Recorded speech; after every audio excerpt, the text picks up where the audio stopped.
Mga tol, day off ko ngayon kaya husband duty muna tayo. Hindi muna ako nag-gym kasi pinapakondisyon ko pa yung wrist ko. Pero hindi ibig sabihin yan wala akong gagawin. Kaya ngayong araw, DIY mode ako. Papalitan ko ang air filter ni Baby Red, ang motor ng wifey ko. Matagal ko na sanang pinagawa to noong nagpalinis ako ng panggilid. Nagtanong ako sa tindahan kung magkano ang replacement, 350 daw. Hindi pa original. Sabi ko, pambili ko na lang ng langis. Kaya hindi ko na pinagawa. Ang solusyon, order na agad sa TikTok. 85 lang mga tol. Saan ka pa? Pagdating ng order ko, hindi na ako nagpatumpik-tumpik, ako nagagawa. Pinunasan ko muna ng medyo basang-basahan ang air filter box para malinis bago ko buksan.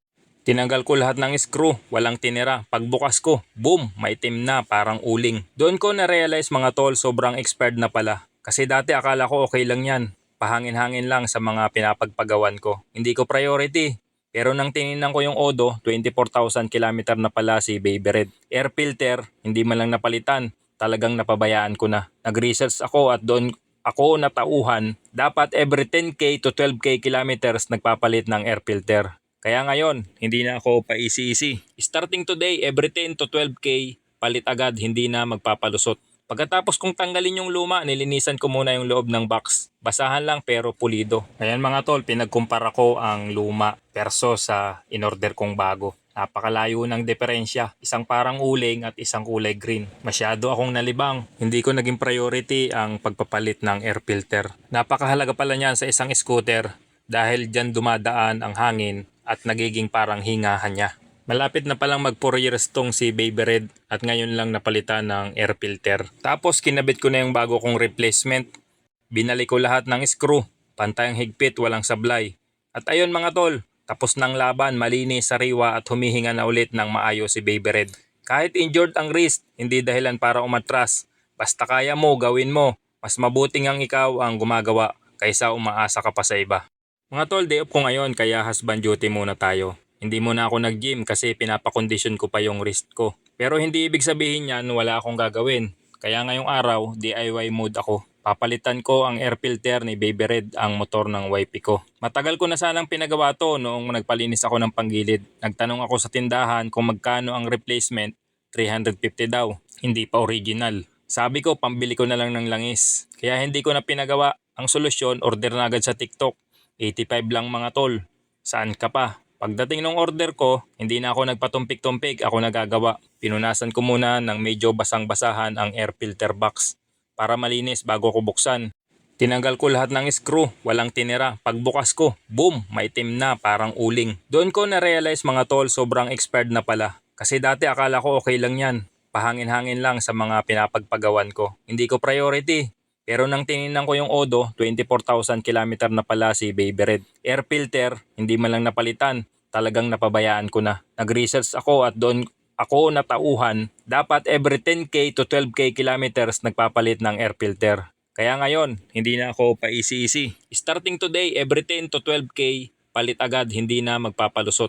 Pagkatapos kong tanggalin yung luma, nilinisan ko muna yung loob ng box. Basahan lang pero pulido. Ayan mga tol, pinagkumpara ko ang luma versus sa inorder kong bago. Napakalayo ng diferensya. Isang parang uling at isang kulay green. Masyado akong nalibang. Hindi ko naging priority ang pagpapalit ng air filter. Napakahalaga pala niyan sa isang scooter dahil dyan dumadaan ang hangin at nagiging parang hingahan niya.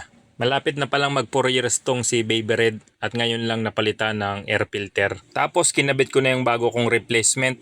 Binalik ko lahat ng screw, pantayang higpit, walang sablay.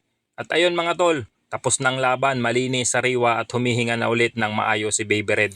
Kahit injured ang wrist, hindi dahilan para umatras. Basta kaya mo, gawin mo. Mas mabuting ang ikaw ang gumagawa kaysa umaasa ka pa sa iba. Mga tol, day off ko ngayon kaya husband duty muna tayo. Hindi muna ako nag-gym kasi pinapakondisyon ko pa yung wrist ko. Pero hindi ibig sabihin yan wala akong gagawin. Kaya ngayong araw, DIY mode ako. Papalitan ko ang air filter ni Baby Red, ang motor ng wifey ko. Matagal ko na sanang pinagawa to noong nagpalinis ako ng panggilid. Nagtanong ako sa tindahan kung magkano ang replacement, 350 daw. Hindi pa original. Sabi ko, pambili ko na lang ng langis. Kaya hindi ko na pinagawa. Ang solusyon, order na agad sa TikTok. 85 lang mga tol. Saan ka pa? Pagdating ng order ko, hindi na ako nagpatumpik-tumpik, ako nagagawa. Pinunasan ko muna ng medyo basang-basahan ang air filter box para malinis bago ko buksan. Tinanggal ko lahat ng screw, walang tinira. Pagbukas ko, boom, maitim na parang uling. Doon ko na-realize mga tol, sobrang expired na pala. Kasi dati akala ko okay lang yan. Pahangin-hangin lang sa mga pinapagpagawan ko. Hindi ko priority. Pero nang tinignan ko yung Odo, 24,000 kilometer na pala si Baby Red. Air filter, hindi man lang napalitan. Talagang napabayaan ko na. Nag-research ako at doon ako natauhan, dapat every 10k to 12k kilometers nagpapalit ng air filter. Kaya ngayon, hindi na ako pa-easy-easy. Starting today, every 10 to 12k, palit agad, hindi na magpapalusot. Pagkatapos kong tanggalin yung luma, nilinisan ko muna yung loob ng box. Basahan lang pero pulido. Ayan mga tol, pinagkumpara ko ang luma versus sa in-order kong bago. Napakalayo ng diferensya. Isang parang uling at isang kulay green. Masyado akong nalibang. Hindi ko naging priority ang pagpapalit ng air filter. Napakahalaga pala niyan sa isang scooter dahil dyan dumadaan ang hangin at nagiging parang hingahan niya. Malapit na palang mag 4 years tong si Baby Red at ngayon lang napalitan ng air filter. Tapos kinabit ko na yung bago kong replacement. Binalik ko lahat ng screw, pantayang higpit, walang sablay. At ayun mga tol, tapos ng laban, malinis, sariwa at humihinga na ulit ng maayos si Baby Red. Kahit injured ang wrist, hindi dahilan para umatras. Basta kaya mo, gawin mo. Mas mabuting ang ikaw ang gumagawa kaysa umaasa ka pa sa iba.